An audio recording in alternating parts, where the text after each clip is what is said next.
ધોરણ 9 ગણિત પહેલું ચેપ્ટર સંખ્યા પદ્ધતિ આપણે લઈ લીધું, ફરીવાર રિપીટ કરીએ છીએ. આપણે ઘણા બાકી રહી ગયા હોય, ઘણા ન સમજાણું હોય એવા બધા જ વિદ્યાર્થીઓ માટે આમાં જેને લખાયેલું છે નોટમાં ઉતારી લીધું છે એને ફરીથી ઉતારવાની જરૂર નથી. બરાબર યાદ રાખજો. જેને એક વખત ઉતારી લીધું છે એને બીજી વખત લખવાની જરૂર નથી. પણ જેને બાકી છે એ ફરીથી લખી લો. જેને બાકી છે એને આ ચેપ્ટરના દાખલાઓ વ્યાખ્યાઓ એ ફરીથી એ લખી લો. સંખ્યા પદ્ધતિ. સંખ્યા એટલે આપણે 1 2 3 4 આ બધાની સંખ્યા કહે અને એમાં આપણે 4 ગણ લીધા. એક n ગણ જેમાં 1 2 3 આવે અનંત સંખ્યા છે. એને આપણે કીધું પ્રાકૃતિક સંખ્યાનો ગણ. બીજો લીધો w ગણ જેમાં 0 1 2 3 અનંત સુધી એને પૂર્ણ સંખ્યાનો ગણ.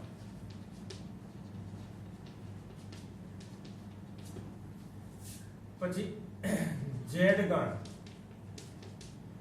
-3 -2 -1 0 1 2 3 અનંત સુધી. એનો મતલબ કે આમાં માઈનસ છે, ધન છે અને ઋણ છે બધી. અને પૂર્ણાંક સંખ્યા આમાં પૂર્ણાંક કહેવાય.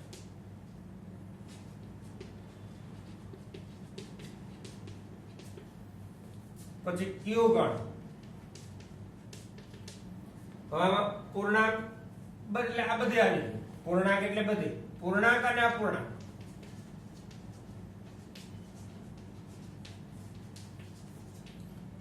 એક દુત્યાંશ, 3 દુત્યાંશ, 1 પંચમાંશ આ બધી. એટલે પૂર્ણાંક તો બધી છે જ, આ બધી તો છે જ. વધારાની કઈ અપૂર્ણાંક સંખ્યાનો ગણ. સમય સંખ્યા કહેવાય. સમય સંખ્યા નો ગણ. અને છેલ્લો r ગણ. બધા છે, સમય અને અસમય.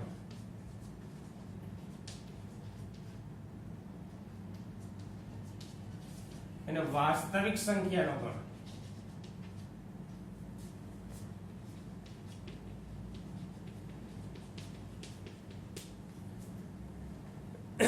આ 4 ગણ લીધા આપણે.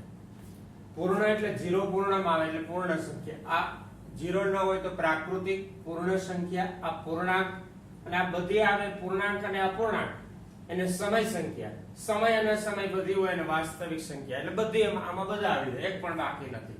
પાઈ લ્યો કે ક્યુ લ્યો કે થીટા લ્યો કે ગમે તે બધા આમાં વાસ્તવિક સંખ્યામાં આવે.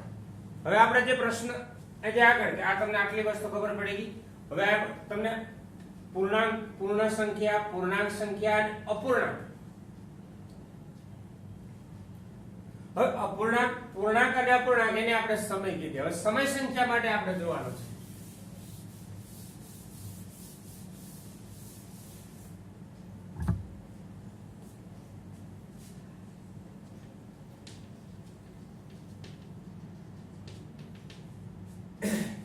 એક પૂર્ણાંક, પૂર્ણાંક ધારો કે 1 2 3 અને કઈ છેદમાં નથી એટલે પૂર્ણાંક કે પૂર્ણાંક. અને સમય છે એમાં કઈ કરવા પડવું થતું નથી.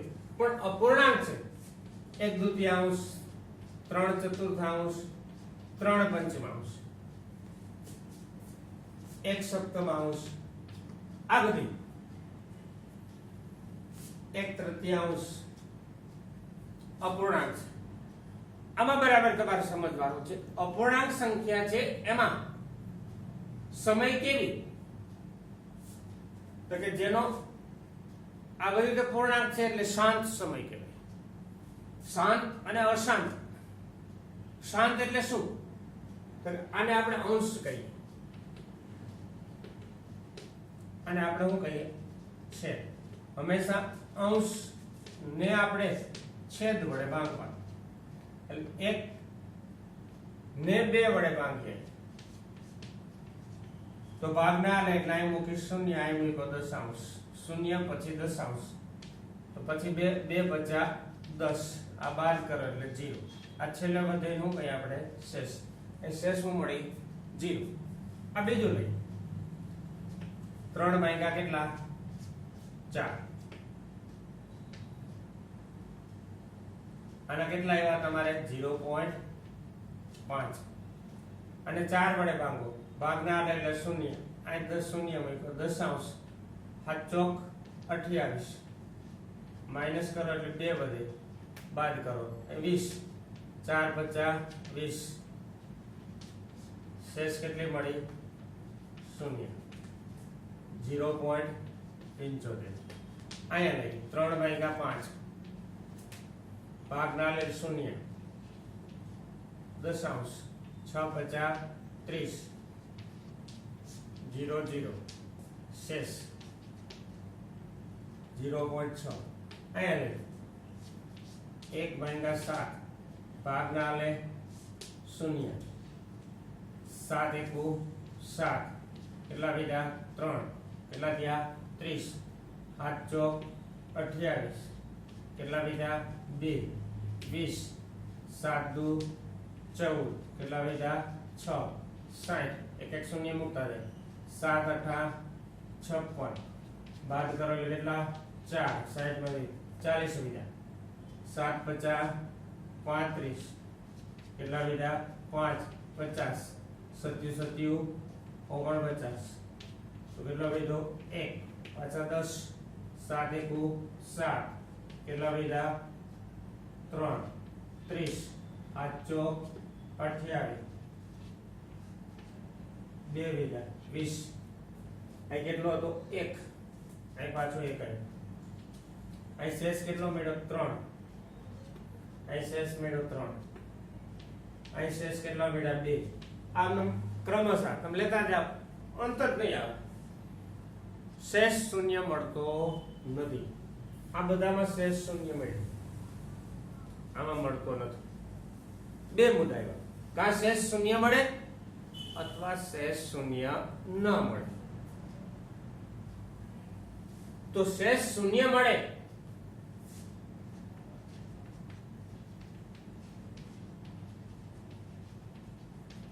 એને શાંત સમય સંખ્યા કહેવાય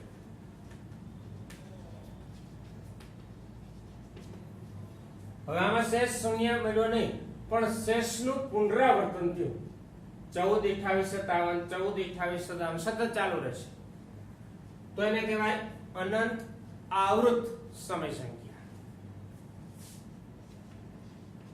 શેષનું પુનરાવર્તન થાય તો એને કહેવાય અનંત આવૃત આવૃત એટલે રિપીટ થવું અનંત આવૃત સમય સંખ્યા બે વસ્તુ થઈ શેષ શૂન્ય મળતો હોય તો શાંત સમય સંખ્યા અપૂર્ણાંક પૂર્ણાંકમાં તો આપણે ખબર છે કે બધી સમય સંખ્યા જ છે આ બધી પૂર્ણાંક સંખ્યા છે એ સમય છે અપૂર્ણાંકમાં આપણે લેવાનું થાય કે એનો તમે ભાગાકાર કરો અને ભાગાકાર કરતા જો શેષ શૂન્ય મળતો હોય તો એને કેવી કહેવાય શાંત સમય સંખ્યા પણ શેષ શૂન્ય નથી મળતો અને આ પુનરાવર્તન થાય પછી આપણે એક બાકી રહી ગયું એને લઈ 1/3 10 0.3 તેરી 9 1 × 10 3 તેરી 9 1 × 10 આ સતત આવ્યા રાખશે આ શેષનું પુનરાવર્તન કેવી કહેવાય ને અનંત આવૃત સમય સંખ્યા હવે આમાં એવું થાય કે આ શેષનું પુનરાવર્તન નથી થતું શેષ 0 મળ્યું શેષનું પુનરાવર્તન થયું ધારો કે શેષ નું પુનરાવર્તન થતું નથી ત્યાં આપણો મુદ્દો બદલાઈ ગયો ન થાય શેષનું પુનરાવર્તન ન થાય તો એ અસમય સંખ્યા કહેવાય શેષ અનંત છે અને આવૃત નથી અનાવૃત છે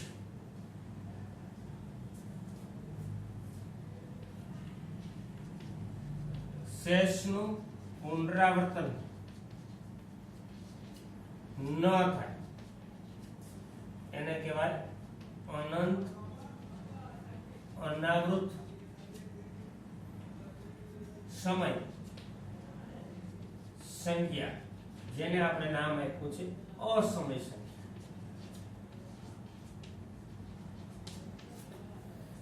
અનંત અનાવૃત રિપીટેડ નથી થતું તો એને કહેવાય અનંત અનાવૃત સંખ્યા, સમય સંખ્યા. અને એને આપણે પછી નામ આપ્યું અસમય. અસમયમાં કઈ કઈ લઈ શકાય તો કે જેનું વર્ગમૂળ ના નીકળતું હોય, વર્ગમૂળ 2, વર્ગમૂળ 3, વર્ગમૂળ 5, આ બધી અસમય. તો આપણે આ સમય લીધી. હવે તમને વર્ગમૂળ વાળી સંખ્યા તમને 1 થી 25 ના વર્ગ અને વર્ગમૂળ આવડવા જોઈએ. 1 થી 10 ના ઘન અને ઘનમૂળ.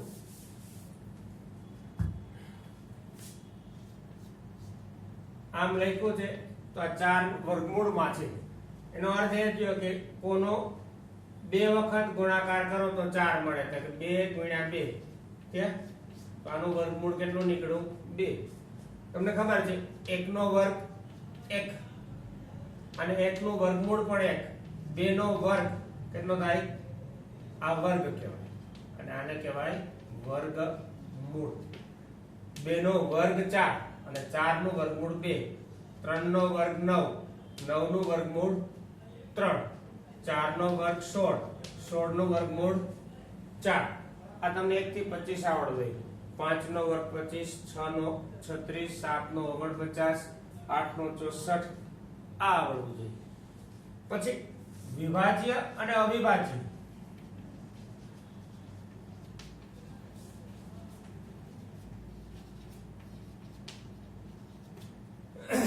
અવિભાજ્ય સિવાયની બધી વિભાજ્ય. વિભાજ્ય એટલે કઈ? ધારો કે આપણે અહીં લીધી x સંખ્યા તો x વડે ભાંગી શકાય.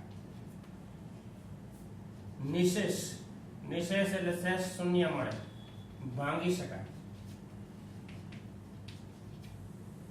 અન્ય કોઈ સંખ્યા બીજું કેટલા વડે? 1 વડે નિશેષ ભાંગી શકાય. કોઈ પણ તમે સંખ્યા લ્યો તો આ 2 સંખ્યા વડે ભાંગી શકાય. એક પોતે x અને 1. આ સિવાય ત્રીજી સંખ્યા, આ એક મળ્યો તમને, આ 2 ને ત્રીજું, ત્રીજી સંખ્યા વડે ભાંગી શકાય નહીં તો તે અવિભાજ્ય થાય. કેવી થાય? અવિભાજ્ય. એક પોતે 1 અને ત્રીજી કોઈ સંખ્યા વડે તમે એને ભાગી ના શકો તો અવિભાજ્ય. આપણે 1 ને અવિભાજ્ય ગણતા નથી. તો અવિભાજ્ય સંખ્યા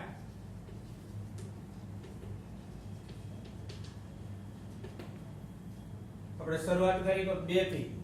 1 વડે ભાગી શકાય, 2 વડે, ત્રીજી નથી. એ જ રીતે 3, 1 અને 3, પછી 4 ને આવે 1, 4 અને 2, 3 વડે ભાગી શકાય તો 4 નહીં આવે, 5 આવે, 7 આવે, 11 આવે, 13 આવે, 17 આવે, 19 આવે, 23 આવે. આ તમારે 100 સુધી મેળવવાનું. ક્યાં સુધી? યાદી તૈયાર કરજો કેટલી થાય. અવિભાજ્ય સંખ્યા કઈ કઈ છે? હવે આપણે પ્રશ્ન એ આવ્યો કે 2 સમય સંખ્યા વચ્ચેની સમય સંખ્યા શોધો. તમને સૂત્ર કરાવ્યું છે, છતાં પણ આપણે તમને એમ કીધું કે 2 અને 3 વચ્ચે સમય સંખ્યા. એનો અર્થ સૂત્ર છે જ આપણે a + b / 2. આ તો થાય, પણ આપણે તમને આ ખબર હોવી જોઈએ 2 થી મોટી અને 3 થી નાની હોવી જોઈએ. તો 2 થી મોટી કઈ? તો કે 2.1. પણ તમે આમ ન લખશો, એને અપૂર્ણાંકમાં લખવું પડે. અને આને અપૂર્ણાંકમાં લખવું હોય તો 21/10. કેટલા? આ છેદ ઉડતા નથી એટલે એક સંખ્યા તમને મળી 21/10. ધારો કે તમે લીધી 2.2, 2 થી મોટી 3 થી નાની. આને આપણે 2.2 એટલે 22 ના છેદમાં 10 અહીં છેદ ઉડે 5 દુ 10 અને 11 દુ 22 તો તમને મળી 11 ના છેદમાં 5 આપી દી 2.5 લીધી તમે તો એને આપણે દશાંશ બાદ કાઢી નાખવાનું અને છેદમાં 10 5 દુ 10 અને 25 25 25 કેટલા આવ્યા 5 ના છેદમાં 2 કોઈ પણ લઈ શકો તમે પણ 3 થી ના આવી છેલ્લે તમે ક્યાં સુધી લઈ શકો તો કે 2.95 સુધી લઈ શકો તો આને 295 ના છેદમાં 100 અને 5 વડે ભંગાય તો 20 50 100 અને 5 વડે ભાગો તો 25 25 25 અને 9 50 45 એટલે 59 ના છેદમાં 20 આવી મળે. હવે બીજું એક આપણે લીધું તમને એમ કીધું 1/2 અને 3 ના છેદમાં 4 વચ્ચે તો તમારે પહેલા બે નું દશાંશ લઈ લેવાનું 1/2 એટલે 1 ભાગ્યા 2 એટલે 0.5 થાય અને આને ભાગો એટલે 0 7 ચોક 28 અને 0.75 આ 50 ને આ 75 હવે આ બે ની વચ્ચે આવવી જોઈએ એવી લેવાની એક તો આ બે નો સરવાળો કરીને લઈ શકો તમને ખબર ના પડે તો 0.50 થી કઈ આવે તો કે 0.55 લેવાય પણ એને દશાંશ કાઢવા પડે 55 ના છેદમાં 100 અને 5 વડે ભાગો એટલે 11 અને 5 વડે ભાગો એટલે 20 તમને સંખ્યા મળી 11 ના છેદમાં 20 ધારો કે તમે એમ લીધું 2.70 લીધું આની વચ્ચે છે તો આનો દશાંશ કાઢો એટલે 70 ના છેદમાં 100 શૂન્ય શૂન્ય ગયો તો વધ્યું 7 ના છેદમાં 10